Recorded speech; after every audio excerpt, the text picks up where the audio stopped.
सकते हैं कि संत मरिया महागिरजाघर को किस तरह से सजाया जा रहा है। जी हाँ, क्रिसमस को लेकर संत मरिया महागिरजाघर को सजाया जा रहा है और हम आपका उसी को तस्वीर दिखा रहे हैं। ये क्रिसमस ट्री बनाया गया है गिरजाघर के अंदर, हम आपको दिखा रहे हैं कि कितना सुंदर और मनमोहक तरीके से इसे बनाया गया। काफ़ी बड़ा ये क्रिसमस ट्री जो कि संत मरिया गिरजाघर के अंदर है और साथ ही साथ एक ये झांकी के रूप में इसे सजाया गया जिसमें कई हिरने साफ दिखाई दे रही है। क्रिसमस ट्री है और ये काफ़ी मनमोहक होगा जब यहाँ लोग आएंगे तो यहाँ काफ़ी लोगों की आपको भीड़ दिखेगी। अभी आप देख सकते हैं कि कई लोग आए हुए हैं इसके आसपास सेल्फी वगैरह ले रहे हैं। तो ये काफ़ी सुंदर दृश्य है। ये देखिए क्रिसमस ट्री जो संत मरिया महागिरजाघर के अंदर बनाया गया है और ठीक उसके पास ये एक झांकी टाइप का तैयार किया गया। कितना खूबसूरत है। ये हिरन बनाए गए हैं, मैंने हर आकार में, सबसे बड़ा उससे छोटा, फिर छोटा, फिर छोटा, इस तरह करके और वहाँ पे क्रिसमस ट्री भी को भी सजा कर रखा गया। इसमें काफ़ी काम बाकी है जो कि 24 तारीख के रात तक ये संपूर्ण हो जाएगा। उसके बाद इसकी खूबसूरती और भी बेहतर दिखाई देगी। हम तब भी आपको वो तस्वीर दिखाएंगे, पर अभी क्या तैयारियां चल रही है हम वो तस्वीरें आपको दिखा रहे हैं। तो आप देख सकते हैं कि यहाँ एक इस तरह की झांकी बनाई गई है। गिफ्ट वाउचर रखा गया है क्रिसमस ट्री के पास, जहाँ जानते हैं कि क्रिसमस के मौके पर जो सांता क्लॉज होते हैं वो बच्चों को गिफ्ट देते हैं, तो वो जो गिफ्ट वाउचर है वो रखा हुआ है यहाँ। और साथ ही साथ ये क्रिसमस को लेकर संत मरिया गिरजाघर विशेष रूप से सजाया जा रहा है, जिसकी तस्वीरें हम आपको दिखा रहे हैं। काफ़ी खूबसूरत तरीके से सजाया जा रहा है। अभी काम अधूरा है, कई लोग अभी से ही यहाँ सेल्फी और फ़ोटो खिंचा रहे हैं। आपको वो भी दृश्य हम दिखा रहे हैं। पूरा एक और जहाँ अभी मिशा के दिन यहाँ काफ़ी भीड़ होती है, वो पूरे झंडियों से सजाया जा रहा है। आप देख सकते हैं कि अभी जो कारीगर है वो इस काम में लगे ही हुए हैं, लाइट सज्जा के लिए लगे हुए हैं। तो कोई अलग कार्य के लिए अभी कुछ काम बाकी है। हम वो भी तस्वीरें आपको दिखलाएंगे 24 तारीख को, पर अभी ये तस्वीरें दिखा रहे जो अभी यहाँ सजना तैयार हो चुका है क्रिसमस को लेकर।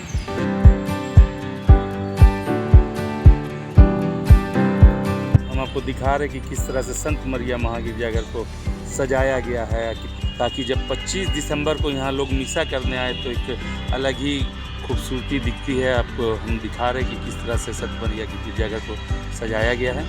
छोटा छोटा जो क्रिसमस ट्री होता है उनको मुख्य दरवाजे पर रखा गया है।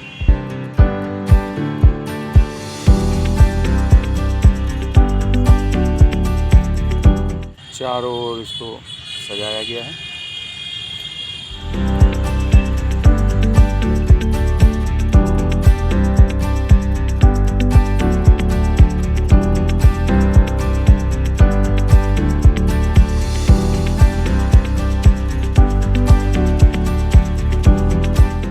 क्रिसमस हमारे क्रिस्तीय धर्म के आधार पर यीशु ख्रिस्त का बर्थडे है, जन्म दिवस है।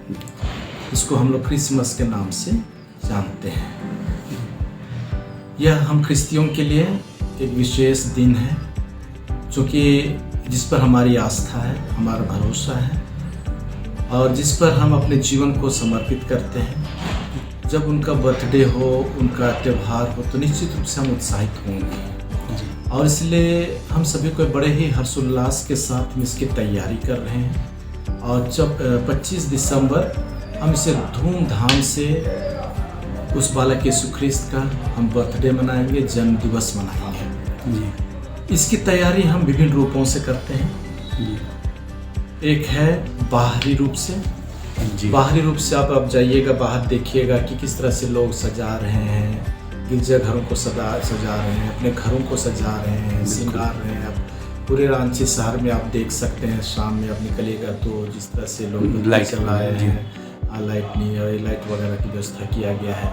ये सब कुछ एक बाह्य एक क्या कहेंगे एक्सप्रेशन है जी कि हम क्रिसमस के इस रूप में हम तैयारी कर रहे हैं, मना रहे हैं। क्रिसमस गैदरिंग भी कर रहे हैं लोग, कार्निवल मना रहे हैं। इस तरह से विभिन्न प्रकार की एक्टिविटीज़ हो रहे हैं। ये एक बाह्य एक तैयारी है जो दिखाई दे रहा है। लोगों की दृष्टि में हम एक दूसरे को देख पा रहे हैं, उत्साह को देख पा रहे हैं, चेहरे में देख पा रहे हैं, ये श्रृंगार सब में देख पा रहे हैं, रौनक में हम देख पा रहे हैं जी। दूसरी तैयारी हम कर रहे हैं और वो है आध्यात्मिक तैयारी, और ये दिखाई नहीं देगा जी, लेकिन ये अपने आध्यात्मिकता के लिए है। और इसके लिए हम लोगों को इस दिन के को अच्छी तरह से मनाने के लिए हम आध्यात्मिक रूप से तैयार कर रहे हैं। और वो आध्यात्मिक तैयारी होता है 40 दिन का होता है, और हम उसकी तैयारी हम जोर शोर से किए हैं। एडवेंट सीजन में हम प्रवेश किए हैं, और वो एडवेंट सीजन पूरा उसी का पूरा एक समय होता है जब हम उस मुक्तिदाता का स्वागत करते हैं। और ये आध्यात्मिक तैयारी हम पूजा पाठ के द्वारा करते हैं, प्रार्थना के द्वारा करते हैं, मनन चिंतन के द्वारा करते हैं, और भाव स्वीकार के द्वारा भी करते हैं। चूँकि हम मानव हैं, हमसे गलती हो जाती है, भूल हो जाती है, किसी के साथ में झगड़ता नहीं कभी नहीं कर पाते हैं मानव होने के नाते, मानव कमजोरी होने की वजह से। लेकिन एक अवसर हमारे लेकर के आता है कि जब हम अपने शत्रु को भी, अपने बैरी को भी, अपने दुश्मन को भी हम माफ़ करते हैं, क्षमा प्रदान करते हैं। चूँकि यीशु ख्रिस्त हम सबों को यही सिखाया है कि तुम अपने शत्रु को भी माफ़ करो, और इसलिए उसकी शिक्षा को हम अपने जीवन में उतारना चाहते हैं। और इसलिए ये अवसर होता है जब हम एक दूसरे के गुनाहों को क्षमा करते हैं, माफ़ कर देते हैं, और अपने गुनाहों के लिए भी जी, हमसे भी जो गलती हो गई है या मुझ में कोई खामियां रह गई है तो उसके लिए भी मैं पश्चाताप करता हूँ, और लोग भी पश्चाताप करते हैं, और इस तरह से अपने अंतःकरण को शुद्ध करते हैं, पवित्र करते हैं। और मैं कहता हूँ कि ये जो हमारा शरीर है ये ईश्वर का मंदिर है, ईश्वर के लिए चरनी है, और इसलिए हम उस चरनी में, उस मंदिर में उस प्रभु को जगह देना चाहते हैं, और मन में जो भी बुराई है उसको हम दूर करना चाहते हैं। और इसलिए मेरे लिए ये क्रिसमस एक बहुत ही महत्वपूर्ण पल होता है जब मैं बाह्य रूप से भी और आध्यात्मिक आंतरिक रूप से भी मैं तैयारी करता हूँ उस बालक यीशु ख्रिस्त का स्वागत करने के लिए, जन्मोत्सव मनाने। 24 तारीख की रात में सर एक मिशा होता है, तो कितने बार मतलब वो क्रिसमस को लेकर जो मिशा होता है वो सुबह में भी होगा या केवल रात में ही होगा? 24 तारीख रात में है 10:30 बजे हमारे इस चर्च में जी, बहुत सारे में चर्च में ये सब होता है। वैसे हम लोग कहते हैं रात्रि जागरण जी, नाइट विजिल कहते हैं जी।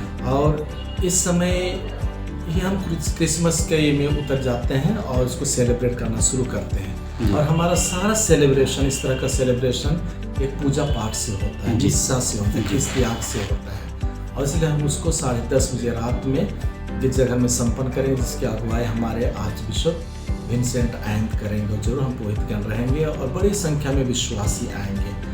और ये तो 24 तारीख रात्रि का है जी। फिर 25 तारीख सुबह में भी ये ख्रिस्त त्याग संपन्न होगा, जो पहला पूजा पाठ होगा, मिस्सा होगा, वो होगा 6 बजे जी। दूसरा होगा और वो होगा आपका 8 बजे, और तीसरा 10 बजे जी। और इस तरह से हम लोग उस दिन कहें तो 25 तारीख को सुबह 6 बजे से लेकर के 12 बजे तक हम पूजा पाठ में ही अलग अलग समय में, अगर कोई पहला मिस्सा में आ गया तो उसको दूसरे तीसरे माने की जरूरत नहीं है जी। तो एक मिस्सा अटेंड करना है और प्रभु की महिमा करना है, जन्मोत्सव मनाना है। लोगों को कुछ संदेश देना चाहेंगे एज अ फादर आप? संदेश के तौर पर मैं जितने भी हमारे दर्शक हैं उनको मैं यही कहना चाहूँगा कि क्रिसमस केवल ख्रिस्तियों के लिए नहीं है। ईसा मसीह केवल ख्रिस्तियों के लिए नहीं आया है। ईसा मसीह हमारे विश्वास के आधार पर स्वयं ईश्वर थे, और ईश्वर होकर को मानव बनकर के हमारे बीच में आया। और इसलिए ईश्वर न केवल ख्रिस्तियों को बनाया है, नहीं, ईश्वर मानव को बनाया है, सबों को बनाया है। हम सभी को ईश्वर के प्रतिरूप, और हमें ईश्वर का ही जीवन निवास करता है। और इसलिए ईश्वर सबों के लिए मानव बन करके आए। इसलिए मेरी दृष्टिकोण से ये सबों का त्यौहार है, चाहे वो हिंदू हो, मुस्लिम हो, सिख हो, ईसाई हो, सरना हो, किसी भी धर्मावलंबी के लिए हो। और इसलिए चूंकि हम उनके सिद्धांतों पर, उनके शिक्षाओं पर हम चलते हैं, उसको हम अनुकरण करते हैं। और इसलिए ख्रिस्तियों के लिए एक कहें तो एक खास है मसीह हम सबों के लिए। लेकिन यीशु ख्रिस्त केवल ख्रिस्तियों के लिए नहीं आया है, पूरे मानव जाति के लिए आया है। चाहे वो धनी हो, चाहे वो गरीब हो, चाहे वो पापी हो या धर्मी हो, चाहे वो किसी भी धर्मावलंबी का हो, सब उनके लिए है। क्योंकि ईश्वर है, और ईश्वर सबके दिल में निवास करते हैं, सबके मन में निवास करते हैं। और इसलिए मेरे लिए यही संदेश होगा कि हम जब एक दूसरे का सम्मान करते हैं, एक दूसरे को हम प्यार करते हैं, एक दूसरे का आदर करते हैं, एक दूसरे का साथ देते हैं, एक दूसरे के गुनाहों को माफ़ कर देते हैं, तो हम कह सकते हैं कि प्रभु हम में है। और उसी प्रभु को हम अपने जीवन के द्वारा, अपने कार्यशैली के द्वारा, अपने बातों के द्वारा, व्यवहार के द्वारा हम उसे व्यक्त करते हैं। और इसलिए मैं सबों को यही कहना चाहूँगा कि क्रिसमस सबों के लिए है। आइए हम सभी को एक मन एक दिल होकर के इस उत्सव को मनाएं, सेलिब्रेट करें और ईश्वरीय प्रेम को अपने जीवन में, अपने परिवार में, अपने मजहब में से महसूस करें, एक दूसरे के बीच में इस प्यार को बांटें। परिचय दे दिए सर। मेरी क्रिसमस उस जन्म पर और आने वाला साल 2026 हम सबों के लिए एक मंगलमय वर्ष हो। सबों को ढेर सारी शुभकामनाएं।